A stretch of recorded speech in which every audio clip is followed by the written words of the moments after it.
Welcome to our Church Without Walls here at Universal Salvation, OprahHeresy.com. We've engaged this book by Clough, which is called On Animals, and the subject matter of the book is where do animals fit into God's creation, and where do animals fit in terms of salvation? We're working today with chapter 4. If you go to the blog site, you will be able to download the study guide, which I encourage you to do. So if you haven't done that, pause this and go download the study guide. If you look at the theme for chapter 4, as I understand it, it's foundations for human dominance. You'll remember in chapter 3 we talked about this theological concept, the Imago Dei. The Imago Dei means the image of God. And those who would continue to vie for the preeminence of human life over against all other life have used the concept of the Imago Dei as a unique characteristic of human beings, which, because it is the image of God that human beings carry, that human beings are at the top of all life forms in terms of their value and in terms of God's desire to save. That God saves human beings, and we're kind of agnostic when it comes to all other life forms. Well, is that what the scriptures teach? We're taking a look at that. That certainly is what we've been led to believe by Hellenistic culture. We've talked about that before. So when we entertain these questions about creation and about God's relationship to all of creation, all of life, we always want to think as Hebrews. That is, we go to the Hebrew scriptures, and there we find our dialogical partner. If you look on the handout on page 1, you'll see this nice little image which captures the subject matter that we're about to address. You'll notice on the left-hand side under ego that we got a nice little pyramid there, a nice little hierarchy with a symbol of a human being at the top. You might also note that there's a smaller human being down to the left of that figure on top. Guess who that is? Yeah, in the history of humankind, from one perspective, that figure on top would be a male figure, and the human figure down to the left would be a woman and a child. That's one way of looking at the world, but is it biblical? Well, if we look at the right-hand side of that same figure, here's a different view of life. Notice it's from an ecological point of view, from the economy of life. How do all life forms relate? And notice there's no hierarchy here. This I can tell you, the eco view of life, which is basically flat. It's not hierarchical, but it's just flat. We all exist together, and we are interdependent on each other for our continued life. That is the Hebrew view. So with that in mind, are we going to continue with the hierarchical, egotistical view of life, which says some forms are at the top, they're the most important, they have God's attention, and then as one goes down that pyramid, that life gets less and less valuable and probably doesn't have God's attention at all? Let's think about that.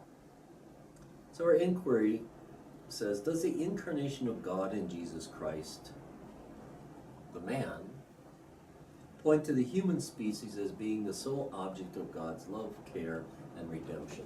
So the question here is, since God had choices in how God would come into our world,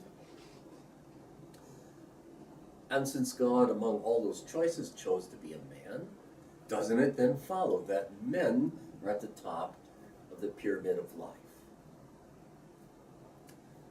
For centuries, and in many places still, um, people make that argument. And they make that argument, if you're religious, based on the fact that Jesus is a man. Is there evidence, however, that biblical evidence that God cares for life far beyond just man at the top? That is, that God cares for life, as our little diagram there says, in an ecological kind of way, that all life forms are interdependent, and therefore all life forms are essential for the continuation of God's creation, which God loves. Well, yeah, there is some evidence that God does care for other life forms in a very compassionate and a very intimate way. So at the bottom of page 1, I cite here Genesis chapter 9. Genesis is the first book of the Hebrew Scriptures. God said to Noah, you know this story maybe from Sunday school, of the flood, and to Noah's sons with him. So here God addresses humanity, and notice here scripturally, you have to be careful because he's not talking to any women. So if you're looking for male hierarchy, well, you'd say, well, notice God talks to Noah and he talks to his sons, but he doesn't talk to his daughters and doesn't talk to his wife. As for me, I, God, am establishing my covenant with you and your descendants after you.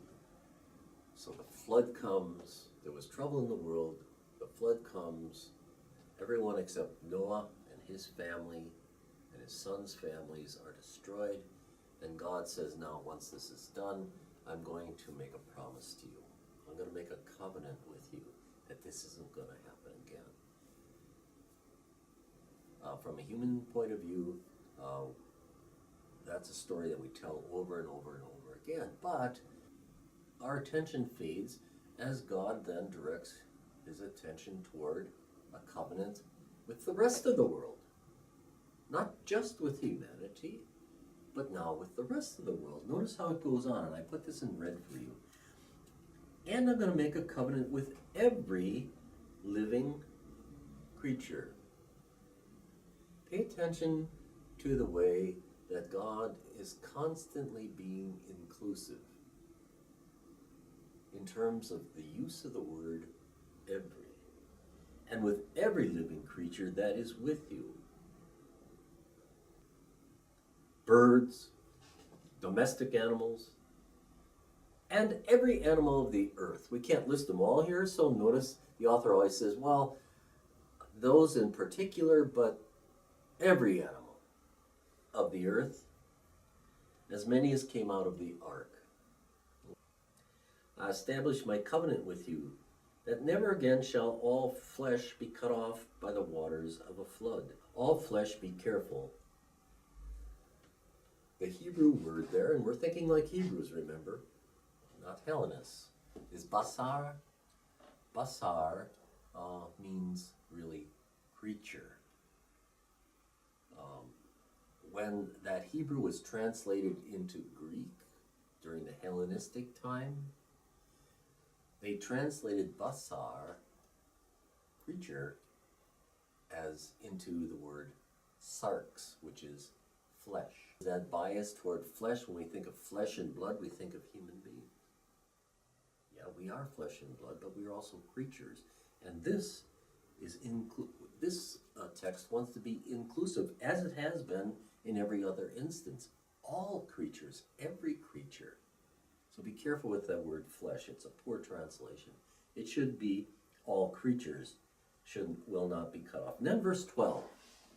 So God has established his covenant with Noah and his sons. And yes, notice it goes on to say every descendant. So let's be careful here that we don't make this specific to just men, as many are inclined to do. It's every descendant. God said in verse 12, this is the sign of the covenant that I make between me and you. And notice now in red. So between me and you, Noah's descendants, all of them, men, women, children, and every living creature